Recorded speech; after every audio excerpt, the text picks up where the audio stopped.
Hey guys, hello my lovelies, my magical beings.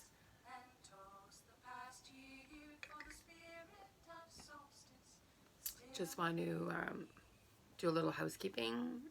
I have absolutely no rights to the music playing in the background. I just thought I would play some Winter Solstice music in the background. So tonight we will be talking a little bit about the Winter Solstice, Yule, Midwinter,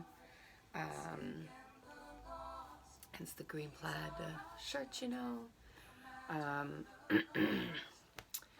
So welcome back, any of my regular viewers that are continuously viewing and liking my channel and commenting. Welcome back, blessed be.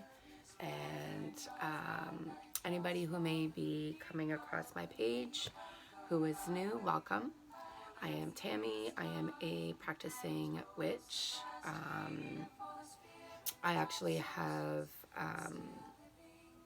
a lineage in witches on both sides of my family, way down apparently. I also, on my mother's side, which would be my grandmother's side, my mother's mother, and her ancestral, there was a long line of medicine men and medicine women in my family. My mother is Aboriginal, so I am half Aboriginal, just white passing. My father is half Métis and half Scottish. So that's a little bit about me. I am a mother. I have 5 children, 4 that are still living at home. And I am very happily married, coming up to 30 years in March, to a wonderful man who is very open spiritually and everything else. So, and yes, I am a practicing witch, like I said. I'm eclectic. I crave a lot of knowledge. I like to learn a lot of things. I like to read books. It's one thing I love about this craft and my practice is you can never learn too much and you'll never know everything. I'm eclectic. I dabble in everything. I like to gain knowledge in all different aspects of witchcraft and incorporate it into my own practice, and am always reading. And as I learn, I try to do these videos so I can maybe possibly help someone else who is a little newer to our practice.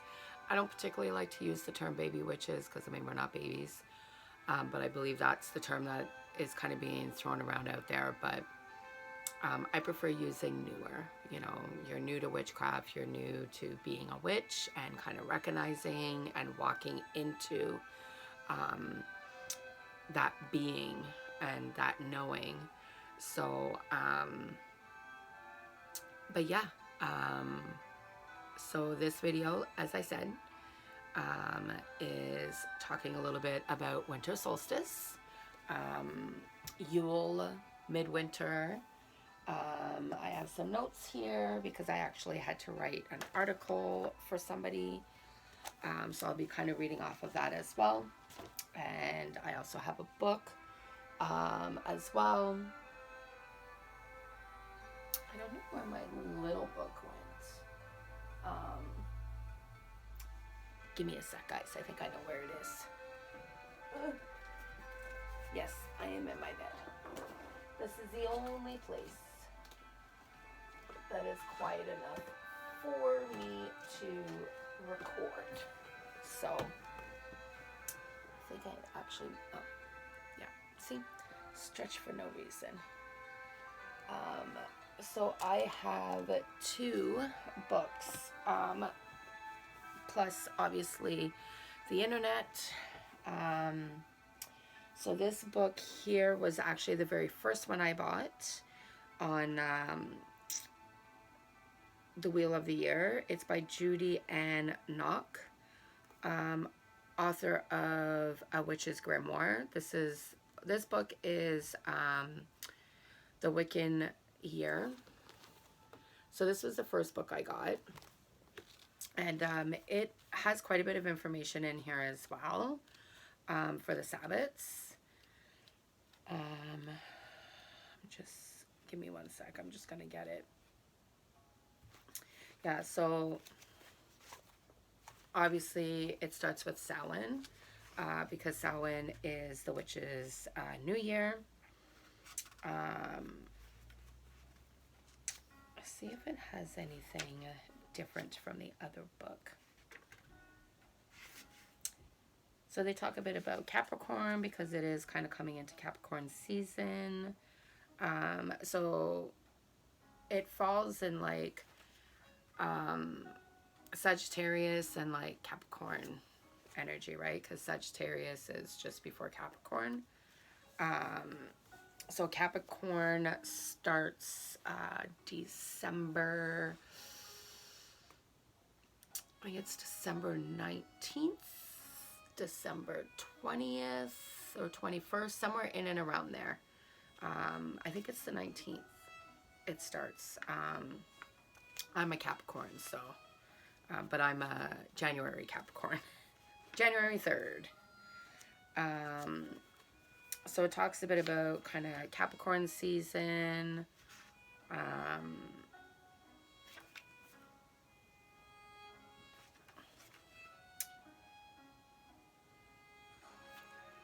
Yeah, it's got quite a bit of,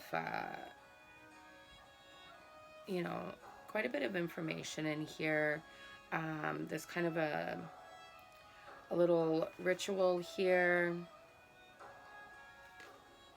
As well, some different like crafts you can do for Winter Solstice, like hand poured taper candles. So it gives you instructions for that. Also the Yule log, so creating a Yule log.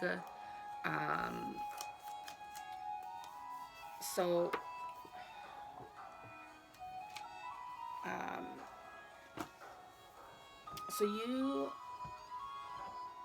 can find a lot of different information. The other book that I really liked is this one here, which is the Modern Witchcraft Guide to the Wheel of the Year, which is by Judy Ann Nock. So this is her book again. It's by the same author. But I think she kind of redid it a bit, possibly.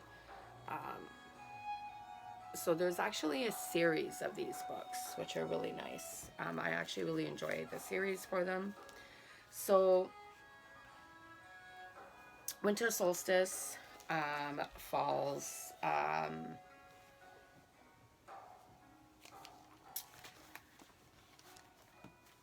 it falls between December 21st and the 22nd.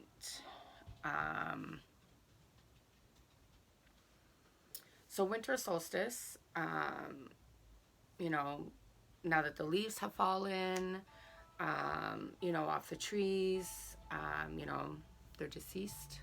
You know, they're all kind of dying into the soil of Mother Earth. You know, the air starts getting more crisp. It starts getting colder out. The days start getting shorter. Obviously, the nights start getting longer and colder. So the energies are shifting. The energies become more heavy. Yeah, they become heavier, you know, this time of the year. which with the heavier energy and, you know, with it, you know, us coming into the dark, it's the perfect time, you know, to kind of like reflection and shadow work, you know, looking inwards and stuff like that. Looking back, you know, what worked for us, you know, this past year, what didn't work for us this past year, how far we've grown, you know, even the steps that we may have ended up being set back from, what did we learn from that, you know, going, look at all of that, your year as a whole, you know, before we go into that new year, that new cycle, you know. This is a good time to do that.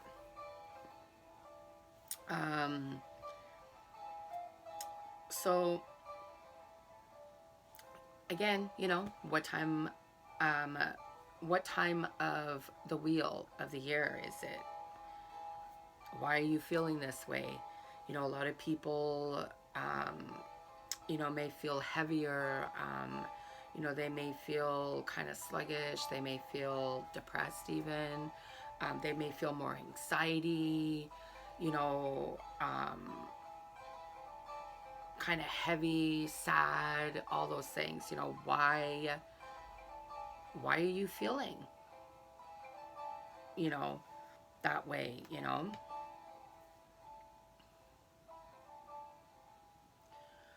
Why are you feeling the urge that, you know, you want to stay in, you know, the feeling of isolation, you know, etc.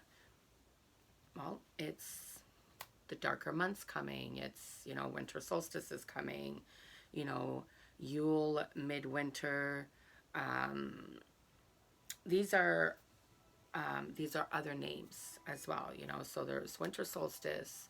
So just depending on where you live, your background, your heritage, it's winter solstice, Yule, and midwinter. It's, you know, the longest night, where the sun is at its lowest point on the horizon. So the word solstice comes from the Latin, hopefully I can say this properly. It comes from the Latin solseta or solseti, which literally means sun stands still.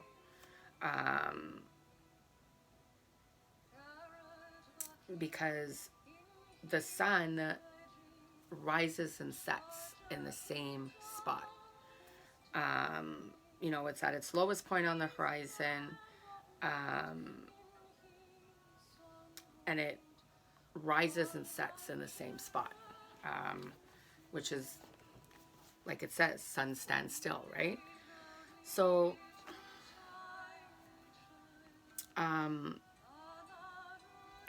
so for 6 days around the time preceding and following the winter solstice, like I said, the sun appears to rise and set in the same place.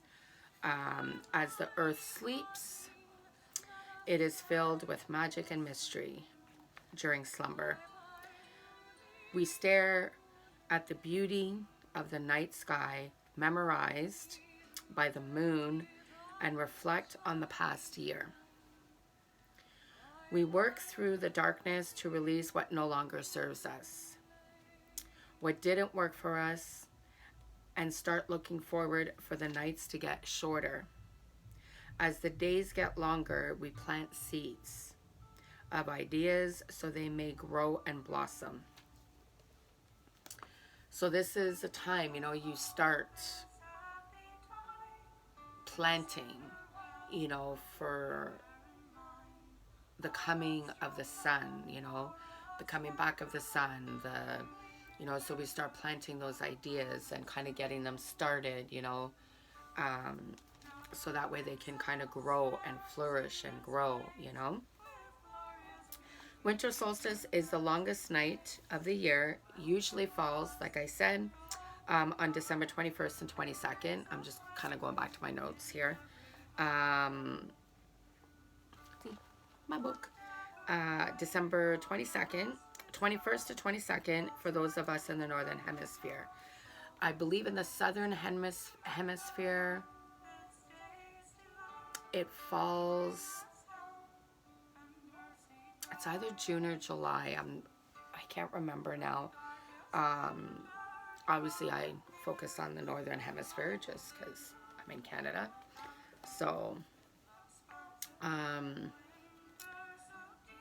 the winter solstice marks the beginning of winter, the shortest day, and the longest night.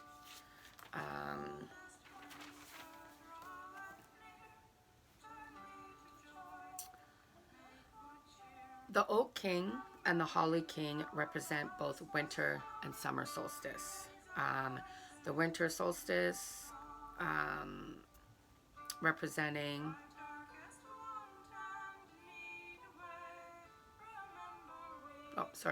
the Oak King is at his highest of strength during the warm months,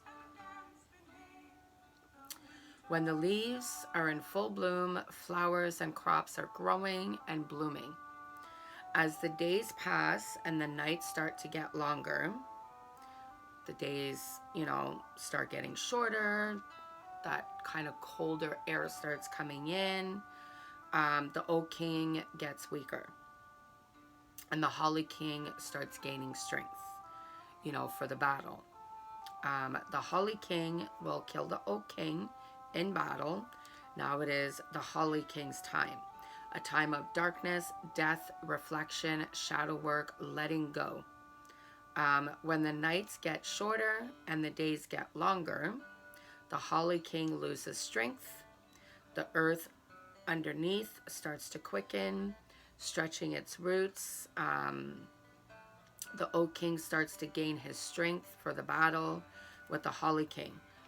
Obviously, the Holly King loses his battle with the Oak King and dies. The Oak King now, as his power strengthens, he impregnates the goddess. This time of year is for abundance, fertility, rebirth, growth. It is a constant forever battle between the Oak King and the Holly King. So it's just a cycle, right? It just keeps going and going. So, the Holly King dies and, goes back into the earth, so to speak. And it's now the Oak King's time. And then the Oak King's time goes through his cycle, and then he starts coming to the end of his cycle.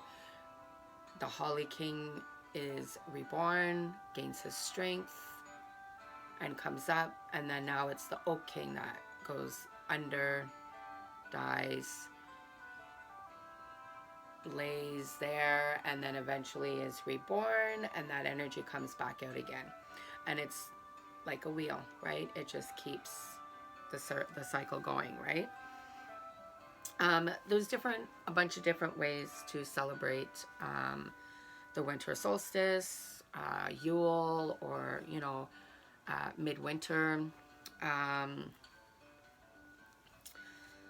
So yeah, there are many ways to celebrate winter solstice, Yule, or Midwinter. The burning of the Yule log or lighting of the Yule log is one of the traditions. The log is lit on the night of winter solstice and stays lit all through the night till the sun comes up and for 12 days thereafter. It is said to protect the hearth from evil spirits. You may gather along the Yule fire and tell ghost stories and drink ale. It is also said to keep a small piece of the Yule log for the following year to ignite the new Yule log. Also, you can spread the ashes from your Yule log into your garden, your crops, planters, for abundance, fertility, growth. And obviously, yes, let's not forget the Yule Feast, shared with our loved ones in this realm and the spirit realm. So make sure to save a seat at the table for your ancestors, your spirit guides, your deities, as well as a plate of food for them. At the end of your feast, give the food you set aside for them back to the earth, along with a drink of ale or wine.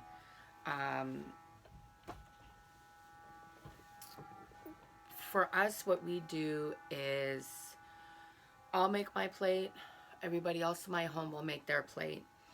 And I'll have a plate aside on my table for my ancestors, my spirit guides, as well as my deities. And I will take a little bit of each item that's on my plate. You don't need a lot. It could be just a spoonful, a spoonful of potatoes, a spoonful of stuffing, of the cranberry, of the vegetable, of the turkey. Just some of everything that's on your plate, and I'll put it on that offering plate.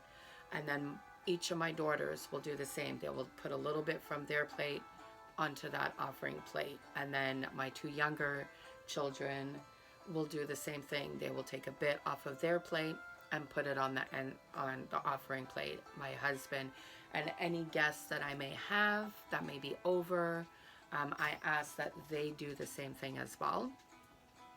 And then that plate stays on my table. And just close the door and good night, please.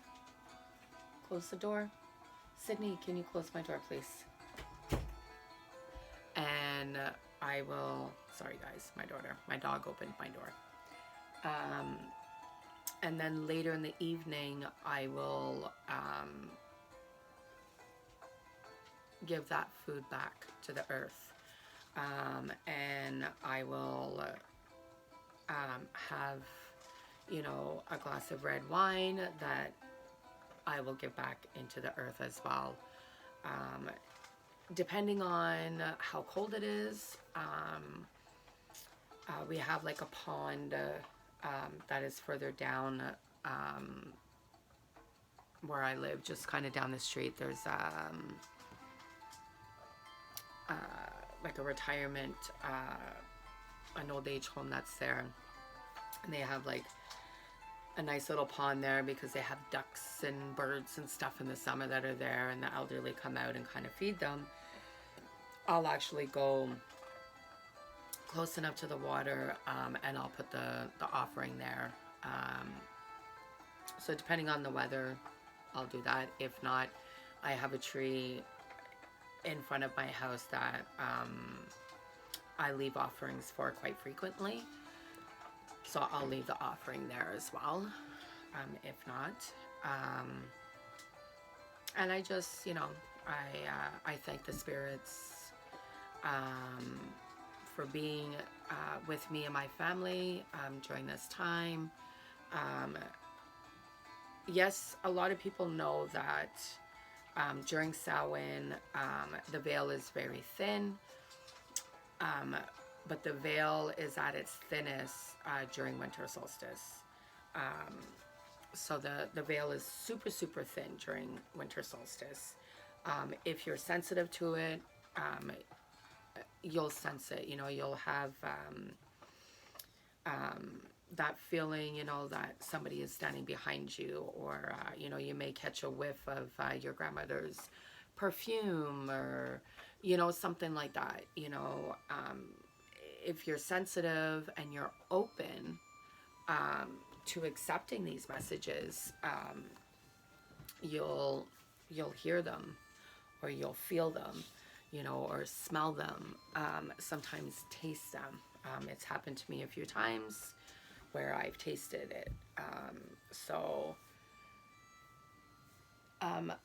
Another thing you can do with the Yule log, if you don't have a fireplace, like I don't have a fireplace in my home, although I would love to have a fireplace. I love fireplaces. I love the smell of, the wood burning, and I love it. If I ever win big money, definitely having a fireplace in my house, in my living room, and in my bedroom. So, if you don't have a fireplace, like a lot of us don't, You can create your Yule log, using oak. And, you decorate it. Um, and you would carve out places where you could put your candles. And, you know, if you don't have animals, you can decorate your Yule log with like fresh mistletoe and like fresh holly, the little holly berries, fresh poinsettia plants. If you do have animals, do not use any of the fresh stuff. It is extremely, extremely toxic for animals. Like, you won't have enough time to get them to the vet. They'll die. So then, you could use other fresh evergreens.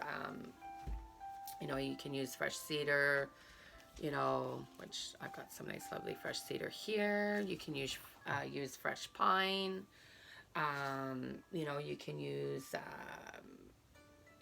cranberries instead of, the holly berries. If you want to use sage, you can use some fresh sage as well. Pine cones, things like that. You can use those to decorate your Yule log. And then you would have each person in your family that's there to light a candle and make a wish, for the new upcoming year, kind of thing. And then you make sure you don't blow the candle out. Obviously, do not leave your log unattended either. Don't blow the candle out. If you have the opportunity to let it burn out completely, let it burn out completely.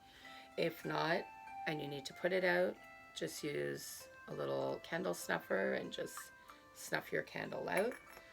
When you blow the candle out, you are losing the energy of the wish, the energy of the spell, the energy of the magic. You're losing it by blowing it out. So snuff it out. The other thing you can do is decorate your Yule tree. The idea of bringing a freshly cut Yule tree into the home,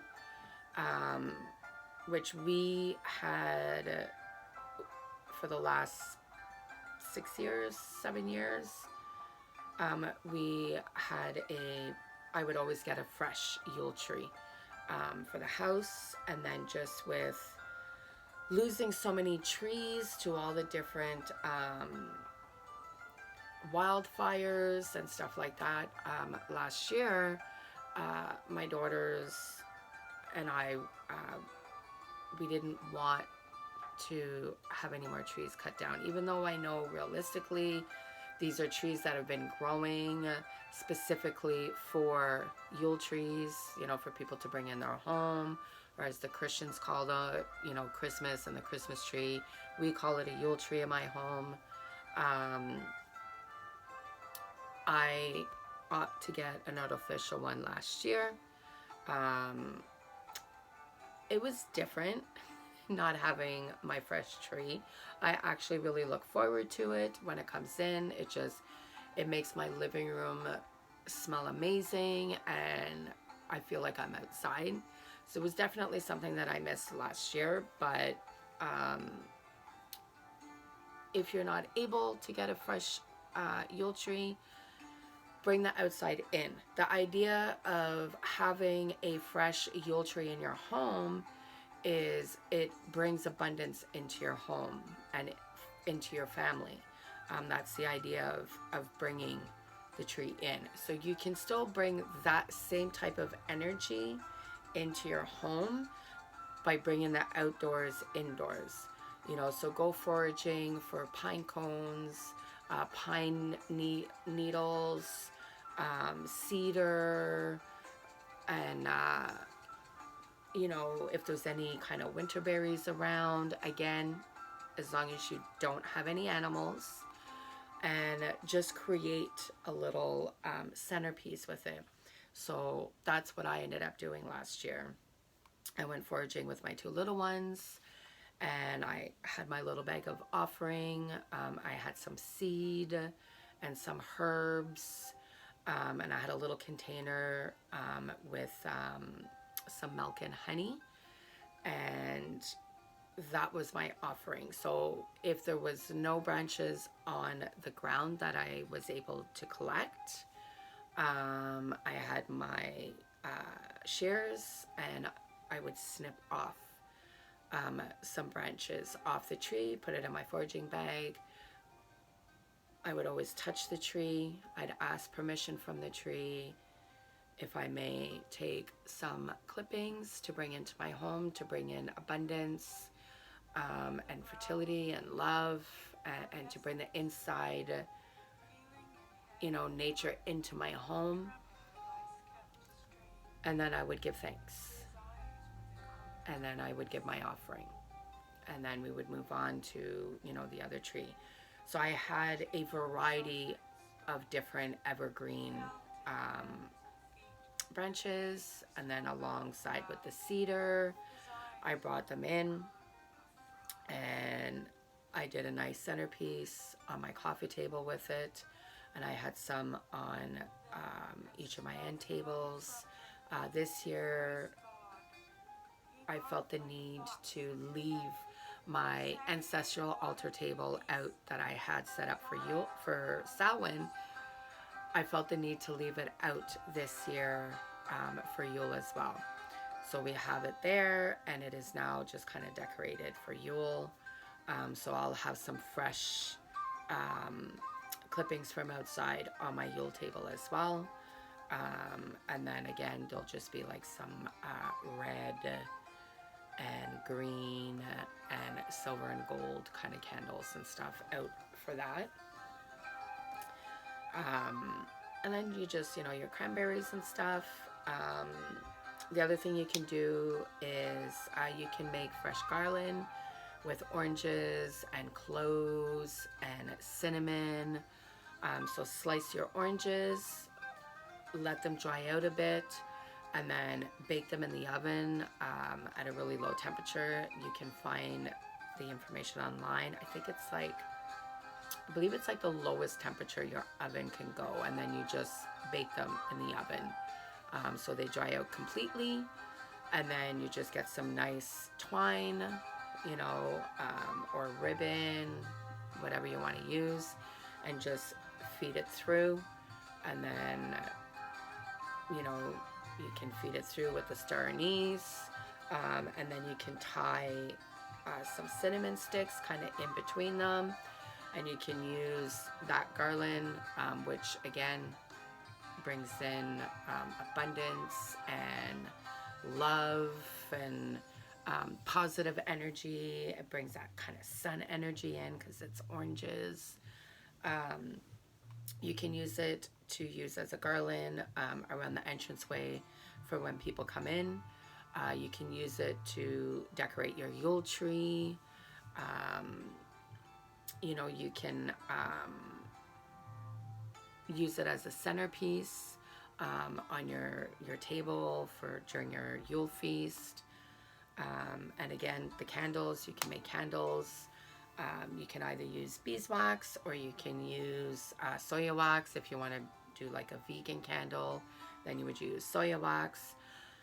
I love the smell of beeswax.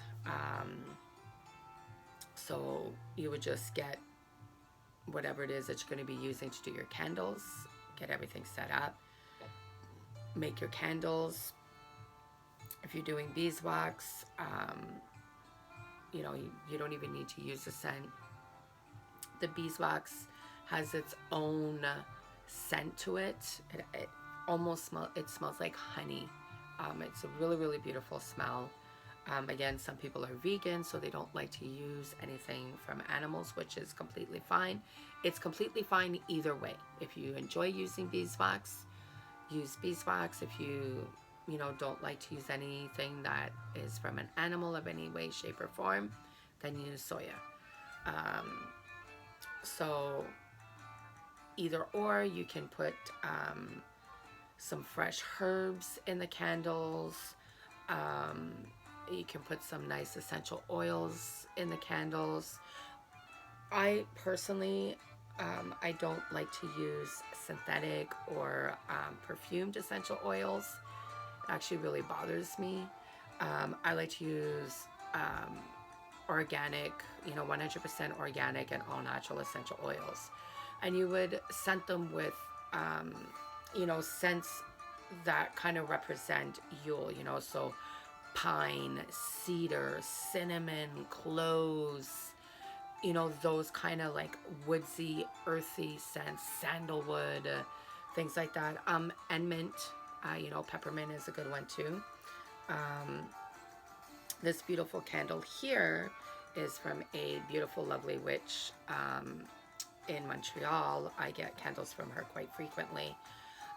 This is her Yule Candle, which has a clear quartz crystal in it. It's got some cedar, some star anise, and it has essential oils. I think it's like pine, cedar, and like wintergreen, but it also has peppermint. So it has a beautiful, like fresh pepperminty smell. I love it. It's my absolute favorite. I actually bought the last one. I would have bought two. So yeah, dress your candles up.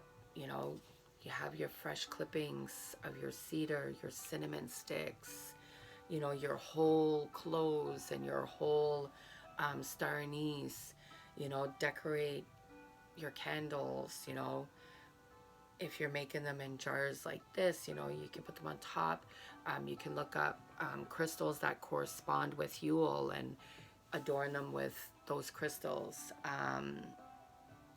For rituals, if you want to do a ritual at home, and you're going to be calling in the directions and you're going to be calling in deities, I'll give you some deities. Again, I apologize if I am not pronouncing them right. Some of these names are really, really hard to pronounce. And sometimes I can find,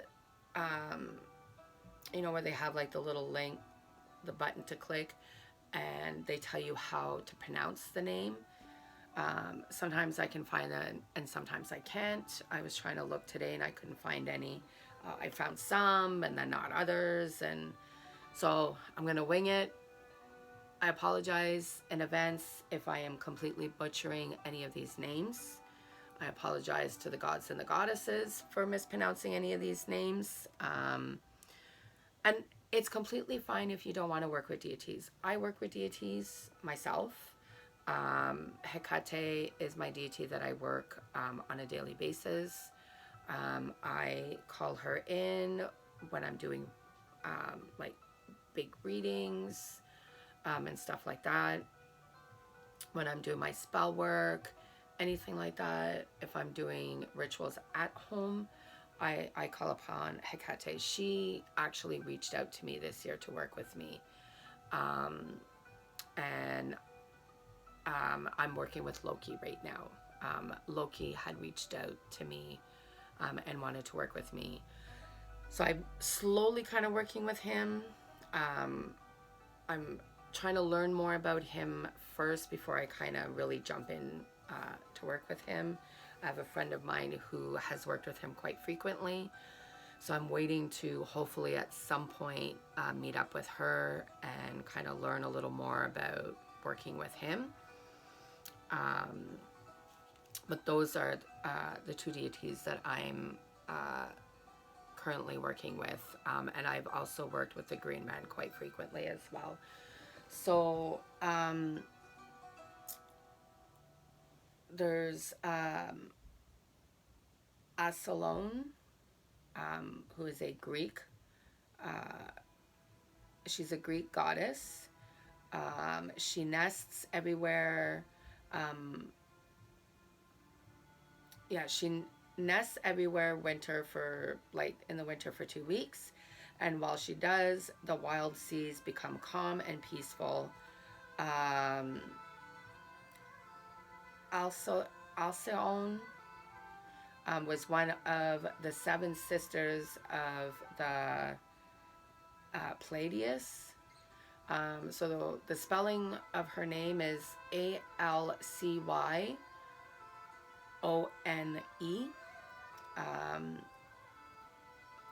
Then there's Amaratasu. This is a Japanese goddess. This goddess is from Japan.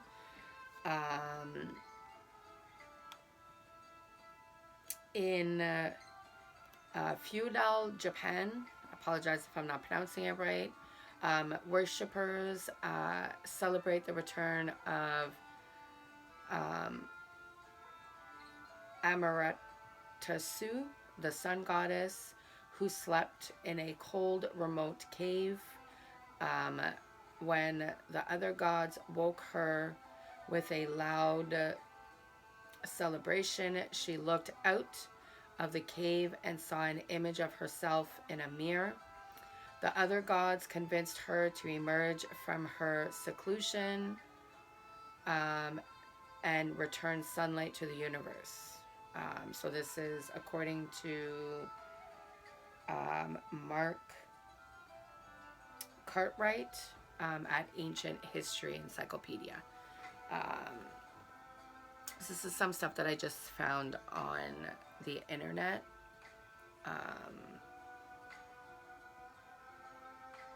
So she blocked herself in a cave following an argument with Susano when he surprised the goddess with a monstrous flayed horse when she was quietly weaving in her palace with her younger sister, Waka Hirumi. I apologize again if I'm not pronouncing it right. As a consequence for Amatarusa's disappearance, the world was cast in total darkness, and evil spirits ran riot over the earth. The gods tried all manner of ways to persuade the peeved goddess to leave the cave. On the advice of Omiya Kane, cocks were set outside the cave in the hope their crows would make the goddess think that dawn had come. Then there's Baldur, Baldur. This is a Norse